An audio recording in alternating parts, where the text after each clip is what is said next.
On the 6th of January, 1979, Tan Kyun and his wife, Lee Mai, left their home and went to work at around 6:30 in the morning, leaving their 4 children home alone. Both Tan and Lee worked together on a school minibus and transported students every day. Their children, Kok Peng, Kok Hin, Kok Soon, and Chin Nae, were all still asleep when they left for work. At around 7:10 a.m., the mother phoned the children multiple times to wake them up, as she usually does, but received no answer. She then phoned one of the neighbors and asked them to knock on the door of the house.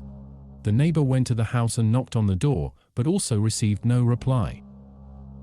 When the couple returned home at around 10 in the morning, they discovered something that will haunt them for the rest of their lives. Lying in front of them was the lifeless bodies of their 4 children, piled on top of each other, in the bathtub. They were savagely hacked and slashed to death, probably with a machete or a cleaver. Each one of them had at least 20 slash wounds on the head, and the right arm of Kok Peng, the oldest one of them, had been almost chopped off. Chin Lee, the youngest one, had slash wounds all over her face. The police arrived to the scene on the same day and launched a massive investigation. There was no sign of forced entry, and nothing was stolen from the house. It appears that the killer had only one goal, and that is to kill the 4 children. Why, though, is a complete mystery. The Tan family didn't have any enemies, and they minded their own business. It's unclear why would someone target them. It has been theorized that the killer may have been a mentally disturbed psychopath, with no actual motive. What is clear, though, is that the killer knew personal details about the family, and that he premeditated the murder. The killer was seemingly aware that the mother had undergone sterilization after the birth of the last child. Just 2 weeks after the horrific murders happened, the Tans received a mysterious letter from an unknown person. The letter contained a picture of happy children playing together, with the words, "Now you can have no more offspring, ha ha ha," in Chinese. It was signed off as the murderer. The sender addressed the parents by their personal nicknames, Ah Chai and Aring, which proves that the killer knew everything about the family and had chosen to target them in particular. Up to this day, the identity of the killer was never discovered, and the mystery of the horrific Geylang Bahru murders remains unsolved. During the 1960s, multiple hitchhikers were kidnapped and murdered in Oak Hill, West Virginia. The authorities believe that all the murders were committed by the same person, and the perpetrator was dubbed the Mad Butcher of West Virginia, because authorities never found whole bodies, just pieces of the victims. One of the victims was a mentally disabled man named Mike Rogers. Mike was last seen in the passenger seat of a black station wagon with Ohio tags. A friend driving by saw him, and what happened next is that Mike got out of the car, ran up to his friend, and told him. His friend would basically tell him he was busy running errands, and this was the last time Mike was ever seen alive. Mike simply vanished without a trace and went missing. Some time after his disappearance, the police discovered a trail of body parts scattered on a hillside in Chimney Corner. At the end of the trail, there was a duffel bag filled with human organs, with price tags from a store in Ohio, and Mike's decapitated head. A .22 caliber bullet was found in his skull. He had been killed execution style, and forensic evidence suggests that Mike had been hung by the neck while being dismembered. A total of 13 body parts were found at the scene, and the liver and kidney that were found in the duffel bag had human bite marks.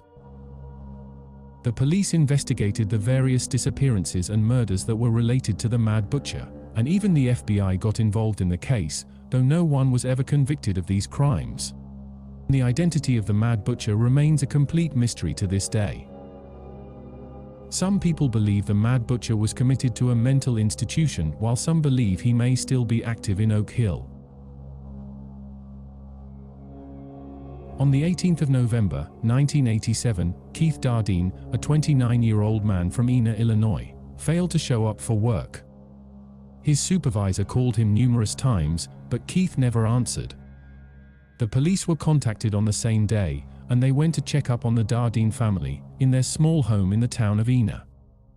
When the police arrived to the house and got inside, they discovered a horrific scene. Keith's wife, Elaine, and his son, Peter, were found lying on the bed.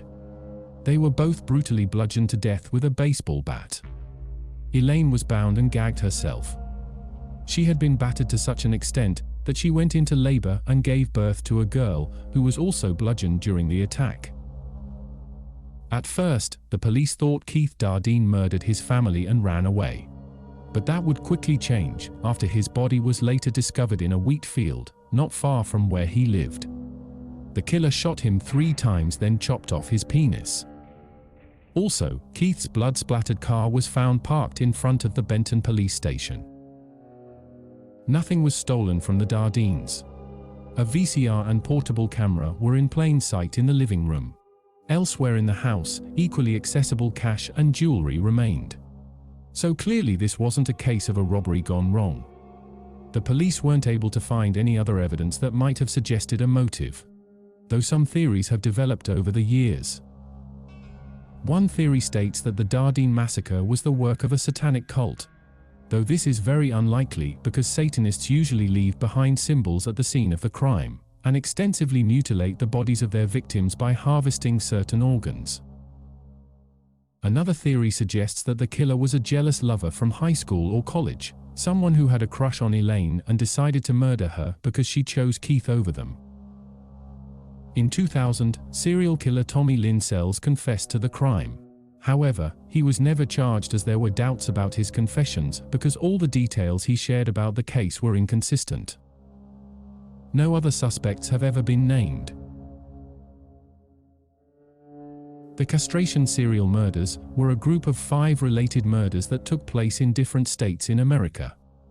Between August 1980 and November 1986, at least 5 young men from different states were kidnapped, shot in the back of the head, and castrated after their deaths by the same perpetrator. Forensic evidence suggests that 2 of the victims were shot with the same .38 caliber revolver. What's even more bizarre is the fact that there's a high chance the serial killer is actually a female.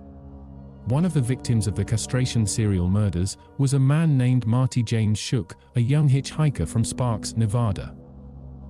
His naked and mutilated body was found on the 14th of June, 1982, in a mountain pass in Heber City, Utah. A mysterious young blonde woman was sighted around the area where his body was discovered. The police believe she might be the killer, though they were never able to find her, and her identity remains a complete mystery to this day. On the 26th of November, 1986, another victim of the Castration serial killer was found in Litchfield, Connecticut. The victim was Jack Franklin Andrews. The murderer castrated him post-mortem and brutally mutilated his corpse, cutting off the legs and head from the torso. Up to this day, there's no proper explanation for the Castration serial murders, and the killer who committed these heinous acts was never identified. If you enjoyed this episode, maybe you should consider subscribing because I upload episodes like this on a regular basis. Also be sure to hit the like button because that'll immensely help the video get seen by more people who are interested in this type of content. Thank you for watching.